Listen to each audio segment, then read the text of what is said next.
గతంలో అంటే పల్లెటూరులు అనగానే ఇప్పుడు మీలాంటి ఊర్లన్నీ కూడా కలిగొట్ల లేకపోతే ఇంకో ఊరు మా ఊరైనా సరే పల్లెటూరులు అండి. ఈ పల్లెటూరులో ఎలా ఉండేదంటే అండి, ఎవరైనా సరే బయట నుంచి మన ఊరికి వస్తే అంటే కొద్ది పెద్దవాళ్ళు రాజకీయ నాయకులు అవ్వచ్చు. ఇప్పుడంటే ప్రతి ఊరికి రాజకీయ నాయకులు వచ్చేసారు, లేకపోతే ఇది వచ్చేసారు, లేకపోతే ఒక కొద్దిమంది పెద్ద మనుషులు ఉండేవారు. హైదరాబాద్ చూస్తే ఆ రోజున పెద్ద మనుషులు అరే ఈ హైదరాబాద్ వచ్చాడు రానివారు. ఇవాళ ప్రతి నిమిషానికి మన వారానికి ఒకసారి హైదరాబాద్ వెళ్తున్నాం.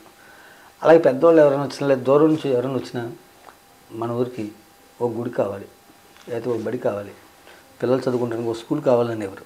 కానీ నేడు మన ఊర్లో ఒక వృద్ధాశ్రమం పెట్టండి.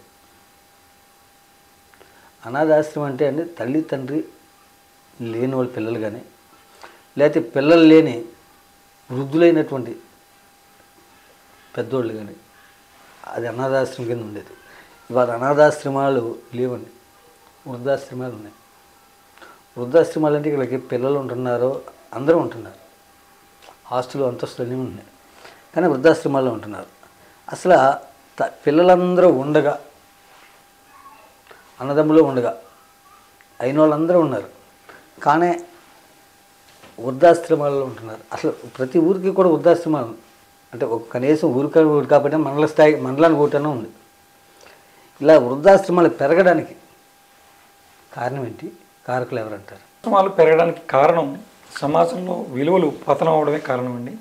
ఎందుకంటే కష్టపడి తల్లిదండ్రులు పెంచి పోషించి ఉద్యోగం వచ్చి పెళ్లి చేసే వరకు కూడా తల్లిదండ్రులు భుజాలు మోస్తూ వాళ్ళు కష్టాలు పడి పిల్లల్ని ఒక వృద్ధిలోకి తీసుకొస్తే తర్వాత మానవ విలువలు కోల్పోయి అదే తల్లిదండ్రుల్ని దూరం పెట్టి తద్వారా వాళ్ళు ఉద్యోగాలకని చెప్పేసి బయటకు వెళ్ళిపోయి ఈ తల్లిదండ్రులని ఒంటరిగా వదిలేసి కొన్ని రోజులకు ఈ తల్లిదండ్రులని సాధక బాధకాలు చూడడానికి కూడా వాళ్ళు రాక ఎక్కడ వీళ్ళకి ఒక అవసరమైతే ఒక మనిషిని పెట్టి చేయించుకోవడం, ఇంకా తప్పదు ఇంకా పెద్ద వయసు అయిపోయింది ఎవరు చూడలేని పొజిషన్లో ఈ నేటి సమాజంలో వాళ్ళని తీసుకెళ్ళి దగ్గరలో ఉన్నటువంటి వృద్ధాశ్రమాల్లో జాయిన్ చేయడం మేము కళ్ళారా చూస్తున్నాం.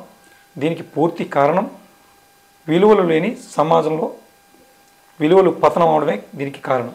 అసలు విలువలు లేకపోవడానికి కారణం ఏంటంటారు? అంటే ప్రతి తల్లిదండ్రులు కూడా మనం బతికినట్టు మన పిల్లలు బతకూడదు, ఇంకా ఉన్నతమైన స్థానంలో ఉండాలి అని కోరుకుంటూ మీ నాన్నగారు ఏం చేస్తారని? నాన్నగారు వ్యవసాయం. వ్యవసాయం. నేను పొలంలో దిగి వ్యవసాయం చేస్తున్నాను, నా కాలు మట్టి అంటుకున్నాను, నా కొడుకు కాలు మట్టి అంటుకోకూడదు. అంటే ఆయన ఎవరైనా ఆఫీసర్లు వచ్చినప్పుడు నమస్తే సార్ అంటారు కదా, రైతంగా మీ నాన్నగారు అయినా మా నాన్నగారు ఎవరైనా సరే ఆ విధంగా చూస్తారు. నా కొడుకు కూడా ఒక ఆఫీసర్ స్థాయిలో ఒక ఉన్నతమైన స్థానంలో ఉండాలి అన్న ఉద్దేశంతో ఒక చదువులు అని పేరుతోటి రెసిడెన్స్ స్కూళ్ళు హాస్టల్స్ అన్నీ వచ్చినాయి. ఇదివరకు హాస్టల్స్ అనేదానికి మన టైంలో కొద్దిగా ఇదిగానే చూసేవాళ్ళు, కానీ ఇవాళ హాస్టల్లో ఉండేదానికి గొప్పగా మా అబ్బాయి హాస్టల్లో ఉన్నాడని చెప్పుకుంటున్నారు. అంటే ఇక్కడ పిల్లలకి చిన్నతనం నుంచి బంధుత్వాలని దూరం చేసేసారు. ఇప్పుడు కొంతమంది ఎఫెక్షన్, ఒక తండ్రికి కూతురి మీద ఎఫెక్షన్ ఉంటుంది, ఒక మేనత్తకి మేనల్లుడి మీద ఒక ఎఫెక్షన్ ఉంటుంది, ఒక నానమ్మకి తన మనవడి మీద ఎఫెక్షన్ ఉంటుంది, మనవరాల మీద ఎఫెక్షన్ ఉంటుంది.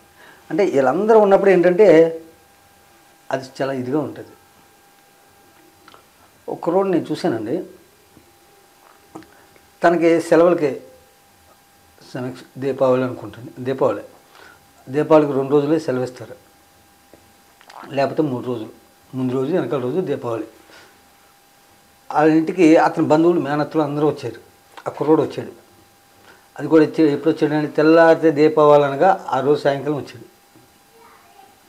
దీపావళి ఎంజాయ్ చేశాడు. తర్వాత ఏంటంటే ఆ కుర్రోడు అంటే అక్కడ పిలుపులకి అంటే వాళ్ళ మేనత్తలు అవ్వచ్చు, బాబాయిలు అవ్వచ్చు, ఇంకోటి అవ్వచ్చు, తాతయ్యలు అవ్వచ్చు, నానమ్మలు అవ్వచ్చు, అమ్మమ్మలు అవ్వచ్చు, ఎవరైనా అవ్వచ్చు, ఈ పిలుపులకి అతను ఆకర్షితుడయ్యి అమ్మ 2 రోజులు ఉంటాను నేను, డాడీ 2 రోజులు ఉంటాను, స్కూల్కి వెళ్ళను, హాస్టల్కి వెళ్ళనంటే అని కొట్టి తిట్టి మరీ తీసుకెళ్ళి హాస్టల్లో పంపేస్తున్నారు.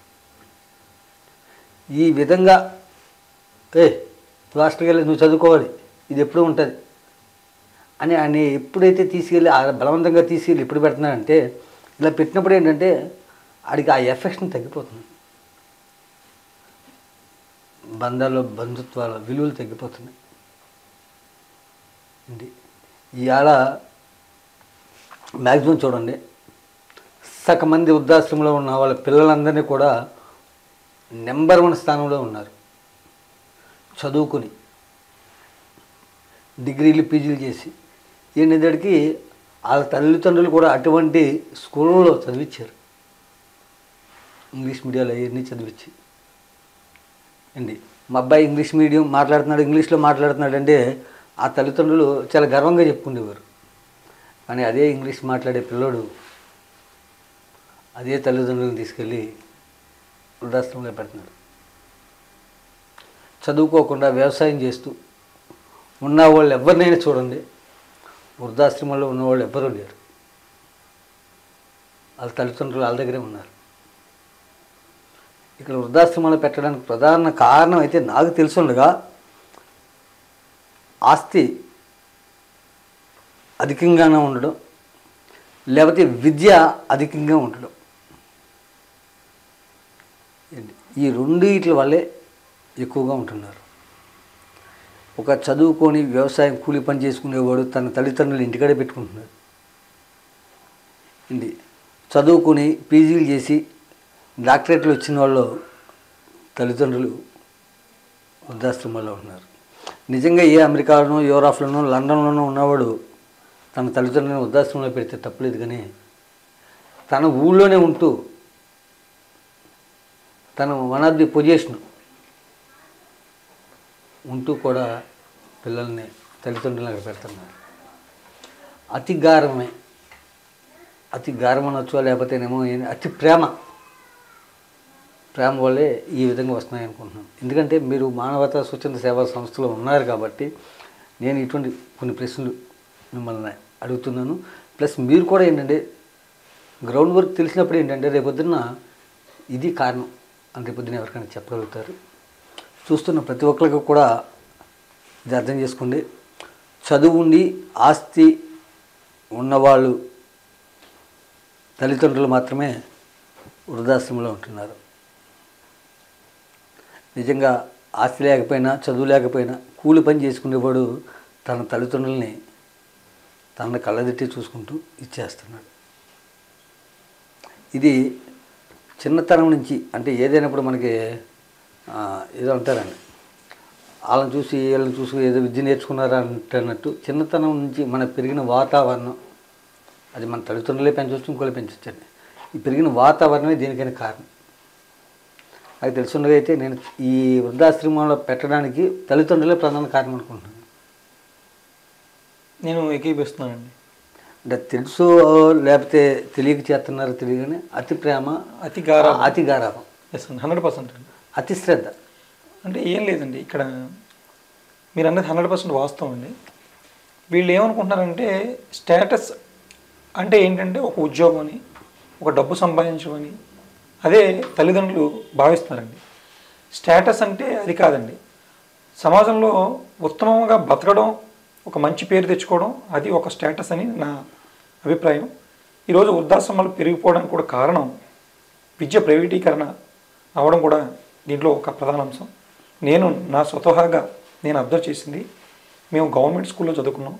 గవర్నమెంట్ స్కూల్లో చదువుకుంటే మేమందరం కూడా middle class, below middle class మేమందరం కూడా వెళ్ళి ఒకరి బాక్స్ ఒకరు తీసుకుని తిని పెరిగిన వాళ్ళం వాతావరణం.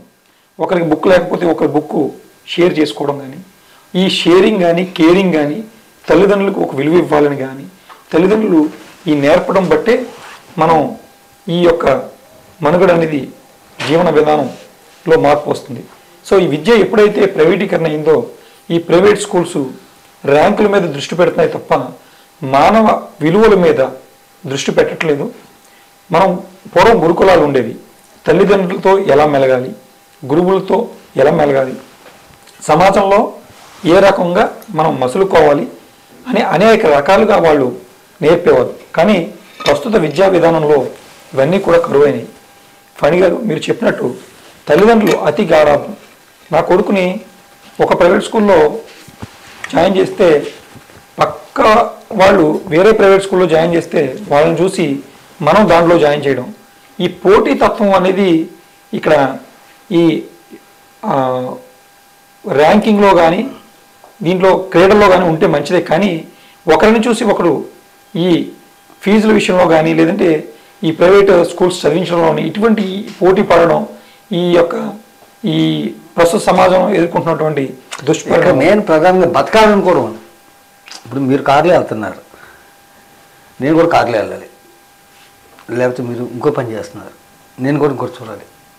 అవును ఇండి మీరు పెద్ద ప్లాస్మా టీవీ కొన్నారు, నేను కూడా కొనాలి. నేను కూడా కొనాలి అని నేను కూడా తిరగాలి అనుకున్నాను. కానీ ఎలా తిరగాలి నేను, ఎలా కొనాలి నేను అనేది చూస్తున్నా.